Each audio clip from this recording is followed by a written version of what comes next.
चले अब हम जो है बायो एनर्जेटिक का पार्ट 2 करते हैं। पार्ट 1 में हमने 25 MCQs कर लिए थे, बाकी 25 हम इस वीडियो में करेंगे जल्दी से। तो question number 26, dash contains green chlorophyll and other pigments.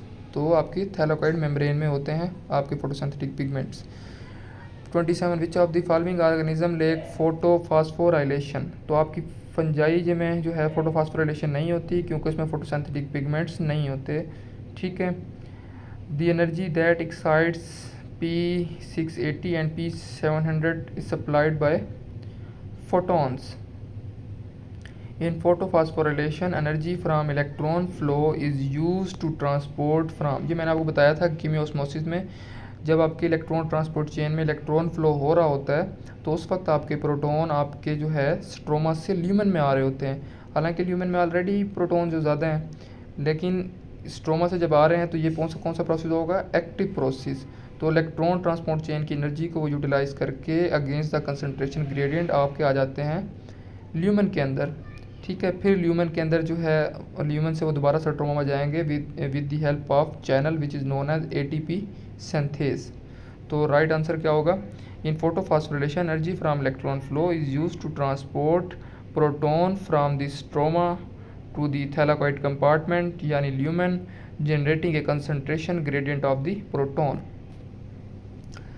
The process which makes major difference between C3 plant and C4 plant is photorespiration. C3 plant में फोटो रेस्पिरेशन होती है, C4 में नहीं होती। उसकी रीज़न ये है कि C3 में आपका जब डार्क साइकिल यानी केल्विन साइकिल चल रहा होता है तो उसमें एक एंजाइम होती है रुबिस्को, वो कार्बन डाइऑक्साइड के साथ बाइंड कर रही होती है नॉर्मली। लेकिन जब कार्बन डाइऑक्साइड कम होगी कंसनट्रेशन या उसका प्रेशर जो पार्शियल प्रेशर कार्बन डाइऑक्साइड का कम होगा तो रुबिस्को कार्बन डाइऑक्साइड के साथ बाइंड नहीं कर सकेगी, बल्कि वो ऑक्सीजन की मौजूदगी में ऑक्सीजन से बाइंड कर जाएगी। ठीक है। लेकिन C4 प्लांट के अंदर रुबिस्को एंजाइम की बजाय एक अनदर एंजाइम होता है जिसकी एफिनिटी जो है कार्बन डाइऑक्साइड के साथ बहुत ज़्यादा होती है। वो कार्बन डाइऑक्साइड का प्रेशर कम होने के बावजूद भी कार्बन डाइऑक्साइड के साथ बाइंड करके केल्विन साइकिल को चला रही होती है। तो C4 में फोटो रेस्पिरेशन नहीं होती, C3 में होती है। What does ATP provide during dark reaction? तो डार्क रिएक्शन में ATP एनर्जाइज्ड इलेक्ट्रॉन प्रोवाइड करती है। Which of the following intermediate of Krebs cycle is 5 carbon compound? तो alpha ketoglutarate is the 5 carbon compound. The fermentation which is carried by bacteria, तो कौन सी होगी वो, lactic acid fermentation. Lactic acid fermentation आपके हमारे bacteria एक तो bacteria में होती है, दूसरी हमारे मसल्स में होती है जब हम बहुत ज़्यादा वर्कआउट करते हैं। ठीक है। और अल्कोहलिक फर्मेंटेशन यीस्ट या फंजाई में। ठीक है। A kind of chemical link between catabolism and anabolism is ATP. Solar energy is passed from one pigment to the other until it is concentrated into one particular. तो याद रखें आपके reaction centre में chlorophyll A होता है तो उसका answer क्या होगा, chlorophyll A. In chloroplast highest number of protons, ये मैंने बताया था कीमियोस्मोसिस में वाटर की स्प्लिटिंग आपके ल्यूमन में हो रही होती है जिसकी वजह से वहाँ पे प्रोटॉन ज़्यादा होते हैं। Chlorophyll B is yellow green in colour. Maximum photosynthesis occurs in blue and red light, और अगर दोनों आ जाएं तो रेड लाइट।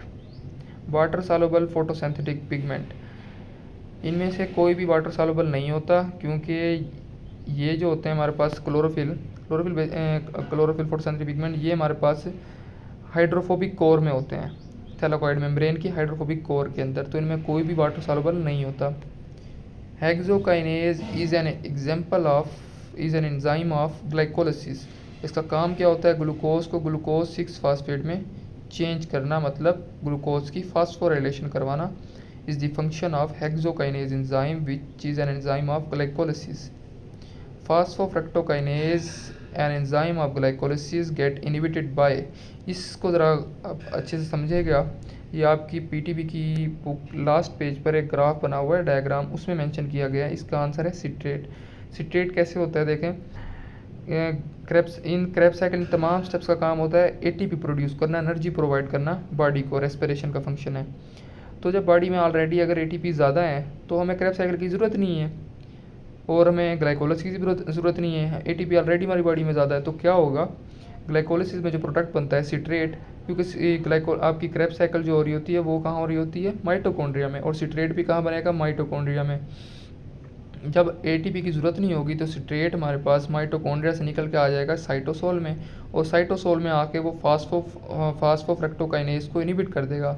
जब एंजाइम इनिबिट हो जाएगी तो ग्लाइकोलिसिस नहीं होगी और एटीपी मज़ीद प्रोड्यूस नहीं होगी। Deficiency of magnesium cause yellowness in the plant. Least yield of ATP is observed in, तो एरोबिक में तो सबसे ज़्यादा होती है, बाकी रह गए एनारोबिक और फर्मेंटेशन। तो आपको लग रहा होगा इन दोनों में सेम होगी, तो ऐसा हरगिज़ नहीं है। एनारोबिक रेस्पिरेशन में 2 स्टेप्स होते हैं। First step is glycolysis and the second step is fermentation. तो ग्लाइकोलिसिस में एटीपी प्रोड्यूस होगी और फर्मेंटेशन में हमारे पास NADH यूटिलाइज हो रहा होता है। तो फर्मेंटेशन में सबसे कम एटीपी देखने को मिलती है हमें। In non cyclic photophosphorylation NADP is converted into NADPH।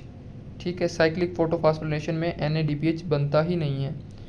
ठीक है, और केल्विन साइकिल में जो हमारे पास है वो NADPH को यूटिलाइज कर रहा होता है। अगर स्टेटमेंट होती है NADPH is converted into NADP, तब आपका केल्विन साइकिल हो जाता आंसर। और ग्लाइकोलिसिस में NADH बन रहा होता है। Chlorophyll and carotenoids both absorb wavelengths in dash region. अब यहाँ पर उन्होंने पूछा दोनों कौन सी एब्जॉर्ब करते हैं, तो दोनों सिर्फ और सिर्फ वायलेट ब्लू एब्जॉर्ब करते हैं। अगर अलग से पूछता क्लोरोफिल का तो मज़ीद भी वो एब्जॉर्ब करती है light. Which of the following items are not shared between Calvin cycle and reaction centre. तो देखें आपकी केल्विन साइकिल में कार्बन डाइऑक्साइड की ज़रूरत होती है, लेकिन लाइट रिएक्शन में ऑक्सीजन की ज़रूरत होती है। केल्विन साइकिल में आपकी ऑक्सीजन ज़रूरत नहीं होती। इस तरह जो है हमारे पास लाइट रिएक्शन में NADPH और ATPH बन रहे होते हैं, जबकि केल्विन साइकिल में यूटिलाइज हो रहे होते हैं। तो कोई भी चीज़ दोनों में कॉमन नहीं है। कौन सी चीज़ में कॉमन शेयर नहीं हो रही, वो हमारे पास क्या होगा, कार्बन डाइऑक्साइड एंड ऑक्सीजन। याद रखिएगा लाइट रिएक्शन के ही NADPH और ATP होते हैं जो आपकी केल्विन साइकिल में यूज़ हो रहे होते हैं, तो ये तो शेयर हो रही होती है। कार्बन डाइऑक्साइड ऑक्सीजन शेयर नहीं होती। ठीक है, aerobic respiration completes in 4 phases. Glycolysis, link reaction आपकी, उसके बाद आपका क्रेब्स साइकिल और इलेक्ट्रॉन ट्रांसपोर्ट चेन या chemiosmosis. Which of the following is a mobile component. तो आपके 2 मोबाइल कंपोनेंट होते हैं इलेक्ट्रॉन ट्रांसपोर्ट चेन के, एक उबिक्विनोन और दूसरा साइटोक्रोम C।